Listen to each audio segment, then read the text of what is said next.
Olá, pessoal. Meus caros alunos do segundo colegial, todos estão bem? Pessoal, vou fazer essa aula de hoje num formato um pouco diferente do que eu tenho gravado as outras aulas, né? Que é na sala de aula.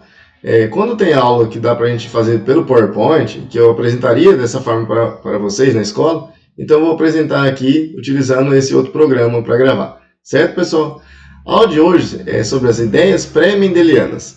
Essa aula, pessoal, é anterior, né? A aula que a gente vai trabalhar com as leis de Mendel, que foi o pai da genética, certo? Antes de Mendel fazer os seus experimentos, descobrir sobre a genética, começar essa parte que a gente vai trabalhar daqui em diante, existiam precursores, né, anteriores a ele que começaram a pensar nessa questão da genética, a questão como eram passadas essas características, como isso ia passando de uma geração para outra. Então, antes de conhecer o DNA como nós conhecemos hoje, inclusive até o formato dele, como está aí na imagem, né? Uma dupla hélice, que a gente ainda vai trabalhar essa parte. Então era muita especulação, tá, gente? Era algo bem desconhecido, então eles não tinham conhecimento. Isso a gente pensando desde a Grécia Antiga, os filósofos, né, já levantavam questões em relação a isso, esses mecanismos da hereditariedade, certo? E eles buscavam explicações, como eram passadas essas características de uma geração para outra, o que era passado, o que não era, o que conseguia ser essa questão envolvendo essa parte da genética, que até então não sabia o que era. Então começaram a levantar teorias, né, hipóteses quanto a isso. O primeiro, pessoal, que fez algo assim relacionado a isso foi o Hipócrates. Em 410 a.C., né, ele elaborou essa hipótese da pangênese. O que era isso, né? Essa pangênese, pessoal, quer dizer que o indivíduo, né, ele produzia em todos os seus órgãos um material genético específico, que eles eram agregados, eles ficaram unidos ali, e aí formavam as chamadas gêmulas. Essas gêmulas eram passadas durante o ato sexual para a mulher, e daí eram originados depois o filho, né, os seus descendentes. Essas características, pessoal, eram passadas do pai para os filhos ali no caso. Eles não tinham muito a ideia de que a mãe também passava a característica dela. Então era passada mais relacionada à parte do pai, nessas características, como um material genético. Até então não sabia que era o DNA.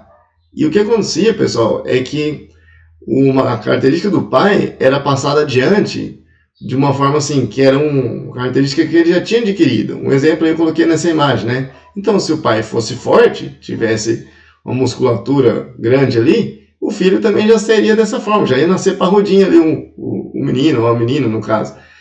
E se o pai fosse mais magrelo, eu, por exemplo, se eu tiver um filho segundo essa ideia, meu filho só vai ser magrelinho também. Então, pessoal, essa foi a primeira vez que foi citada uma ideia que depois, lá na evolução que a gente vai estudar, de Lamarck, pessoal, do Jean-Baptiste Lamarck, que ele elaborou uma teoria evolutiva, que é essa teoria dos caracteres adquiridos. Então, é passado de uma geração adiante. Inclusive, pessoal, características que são adquiridas em vida, né? Isso que já levou um pouquinho mais aí de desconsideração, né? O pessoal começou a indagar. Principalmente Aristóteles, tá? O Aristóteles, outro filósofo grego, assim como Hipócrates, pessoal, ele contrariou essa ideia da pangênese. Primeiro, como as características dos avós, né, passavam uma geração dos pais e caía nos netos. Às vezes, questão da cor dos olhos, por exemplo, a gente vê isso, né? A cor dos olhos dos avós, os pais não têm, e depois o neto vai ter essa cor dos olhos. Então, é um exemplo, né? Outra, pessoal, é caso de plantas mutiladas. Segundo a ideia do Hipócrates, pessoal, se essas plantas tivessem descendentes, ou houvesse uma plantinha ali, ela também não seria mutilada. Imagina, gente, se eu, por um acidente, Deus me livre acontecer isso, perder um pedaço do braço, sei lá, e eu tiver um filho, meu filho já vai nascer sem esse pedaço do braço? Hoje a gente vê que não tem lógica isso daí, né? Então ele começou a contrariar essa ideia, né? O Aristóteles já foi contra isso daí. E ele elaborou, pessoal, o conceito de sêmen, né? Como uma semente. Então ali, nesse sêmen, seriam passadas as características a serem herdadas, tá, gente? Coloquei um exemplo ali, a cor dos olhos, né? É uma curiosidade, pessoal, a gente vê muitos bebês quando nascem, né? A cor dos olhos, logo nos primeiros dias, é de uma cor. E a gente percebe depois de umas semanas ali, já muda.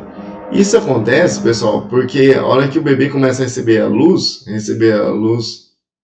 solar, né, ou a luz do ambiente mesmo, o olho dela começa a produzir mais melanina ali na íris. Então por isso que a coloração muda, tá, gente? É normal isso acontecer, tá? Se a gente vê o bebê lá recém-nascido, é uma cor. Passou um mês e pouco, você já vê, já tá um pouco diferente ali, certo?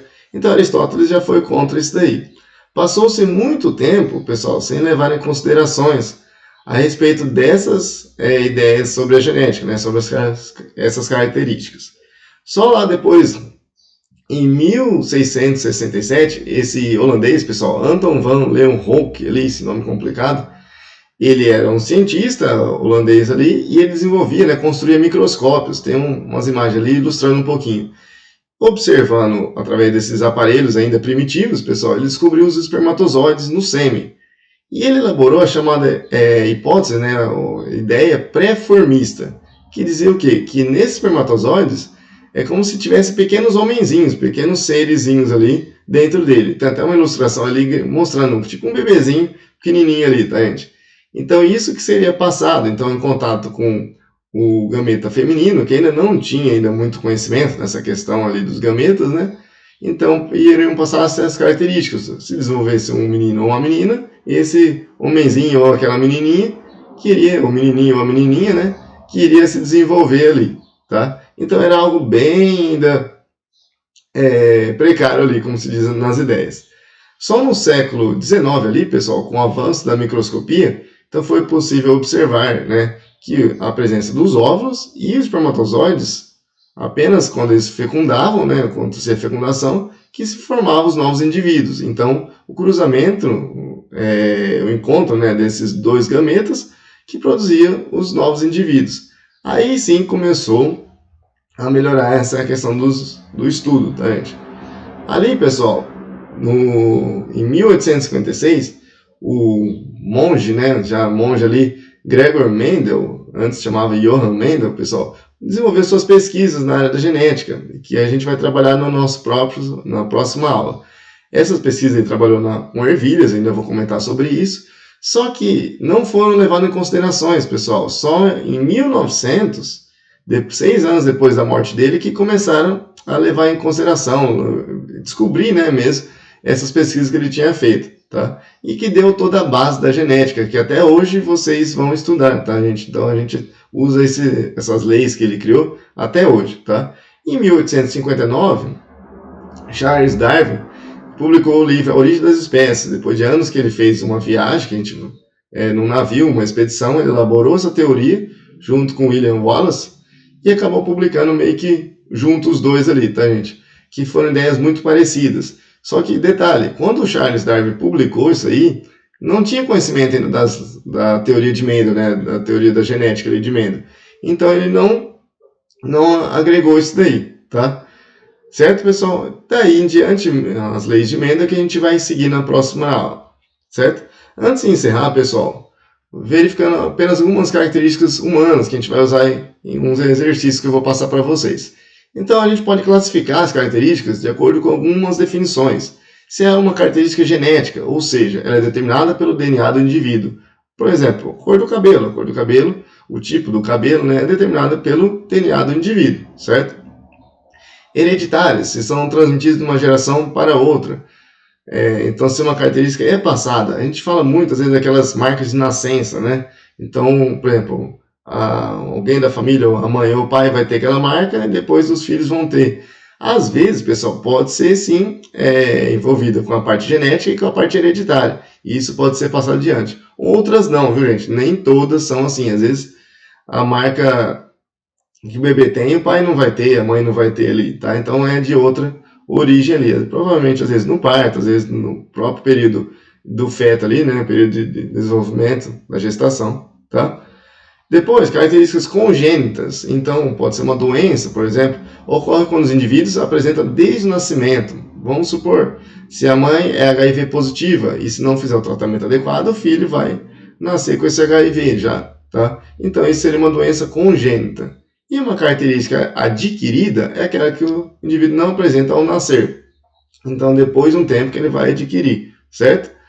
Por exemplo, uma doença, por exemplo, vitiligo, que o nosso corpo, a nossa pele para de produzir a melanina, né, da coloração. Isso é uma doença que é adquirida, né? A pessoa vai desenvolver. Inclusive é uma doença autoimune, nosso próprio organismo para de produzir essa pigmentação na pele. Certo, pessoal? Então, essa aula era isso que eu queria passar para vocês. É uma aula anterior que a gente vai trabalhar as ideias de Mendel, para a gente ter uma base, para saber que não foi do nada que Mendel começou a estudar. Então, tinha estudos anteriores que falavam sobre essa questão genética, mas ainda sem o conhecimento. Hoje nós sabemos da questão do DNA, como que ele é formado, a parte química dele, né, a parte das moléculas que formam ele, tá, gente? Que a gente vai trabalhar nas nossas próximas aulas. Certo, pessoal? Era isso que eu tinha para passar para vocês. Espero que tenham gostado. Dúvidas? Me escrevam durante a aula, beleza? Valeu, pessoal. Obrigado. Até a próxima aí.